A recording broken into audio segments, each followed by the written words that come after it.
ముట్టడి చేసినాము. అదే సదాశివనగర్ లో పోచారం శ్రీనివాస్ రెడ్డి హైదరాబాద్ పోతుండగా రోడ్డు మీద 4 గంటల సేపు నిలబెట్టినాం, రోడ్డు మీద అడ్డుకున్నాం, ఇస్తారాన్ని సంగతి అన్నాం, గ్రామాలకు ఎమ్మెల్యేలని రానియమని చెప్పాము. అప్పటికి కేసీఆర్ దిగేసి వచ్చి 2015 మార్చిలో నేను 1000 రూపాయల జీవన వృత్తి ఇస్తానని ప్రకటన చేసిండు. ఎప్పుడు చేసిండు? జనవరి 29వ తారీఖు నాడు 2015 ప్రకటన చేసిండు. అట్లా మనకు 1000 రూపాయలు 2015 మార్చిలో స్టార్ట్ అయినాయి. అంటే తలా 1000 రూపాయలు ఇవ్వాలంటే 720 కోట్ల బడ్జెట్ కేటాయించాలా. 720 కోట్లు బడ్జెట్ కేటాయించకుండా 300 కోట్లు కేటాయించి చాట్లతో ఓసి కొట్లాడ పెట్టిండు. ఏం కొట్లాడ పెట్టిండు? అత్తకిస్తే కోడలికి అన్నాడు, కోడలికి ఇస్తే అత్తకి అన్నాడు. కొర్రీలు పెట్టిండు. అవునా కదా? అత్త కోడళ్ళ మధ్యలో కొర్రీలు పెట్టిండు. చాలా మంది అత్తలని ఊరు బయటకు వెళ్ళగొట్టిరు, ఇంట్లోకి వెళ్ళగొట్టిరు. అవమానం భరించలేక అక్కడక్కడ ఆత్మహత్యలు చేసుకొని చనిపోయారు. ఈ 1000 రూపాయల భూమిలో ఈ సంగతి ఏంటిది? ఈ 1000 రూపాయలతో తిరిగినని మళ్ళా కొట్లాడితే ఆనాడు మనం ఏమన్నాము? నీ ఇంట్లో 5 ఉద్యోగాలు ఉన్నాయి, కేసీఆర్ ఇంట్లో 5 ఉద్యోగాలు ఉన్నాయి. కేసీఆర్ ముఖ్యమంత్రి, కవిత ఎంపీ, మరి కొడుకు కేటీఆర్ మంత్రి, హరీష్ రావు మంత్రి, సంతోష్ కుమార్ రాజ్యసభ సభ్యుడు. అంటే నెల వచ్చిందంటే మీ ఇంట్లో 12,50,000 జీతం మీరు తీసుకుంటే మా ఇంట్లో 1,000 రూపాయలు ఎట్లా ఇస్తామని మళ్ళా కొట్లాడితే అప్పుడు ఇంకా 200 కోట్లు కేటాయించిండు. 200 కోట్లు కేటాయించి ఏం చేసిండు? 2014 కట్ ఆఫ్ డేట్ పెట్టిండు. 2014 ఫిబ్రవరి 28వ తారీఖు పిఎఫ్ నెంబర్ ఉన్న వాళ్ళకే 1000 రూపాయలు వస్తున్నాయి. అవునా కదా? 2014 మార్చిలో వచ్చిన వాళ్ళకు కూడా వాళ్ళకి పిఎఫ్ నెంబర్ ఉన్న వాళ్ళకు రావడం లేదు. అది మెల్లగా 2018 దాకా జరుపుకొచ్చిండు. మళ్ళా 2018లో మళ్ళా గిబ్బే ఓట్లు వచ్చినాయి. మళ్ళా 2018లో మళ్ళా కేసీఆర్ 2016 ఇస్తా అని మాట్లాడిండు.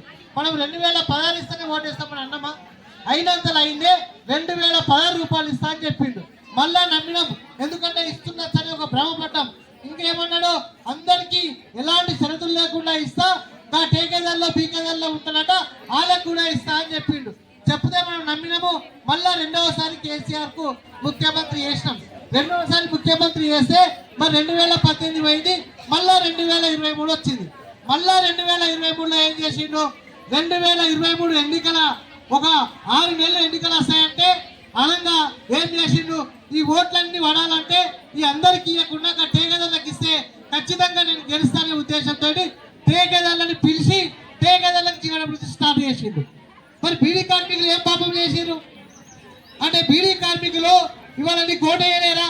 మరి మన ఓటుతోనే గెలుస్తున్నారు కాబట్టి మరి బీడీ కార్మికులకు ఇవ్వకుండా టేకేదాళ్ళకి ఇచ్చిండు. తర్వాత 2023 ఎన్నికలలో ఏం చెప్పిండు?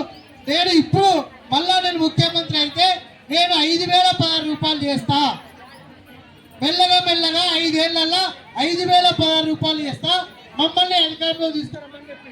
కాబట్టి మనము మోసపోకుండా ఆ కేసీఆర్ ను పొందబెట్టాము. మరి వాళ్ళ చేతి గుర్తు రేవంత్ రెడ్డి ప్రభుత్వాన్ని అధికారంలోకి తీసుకొచ్చాం.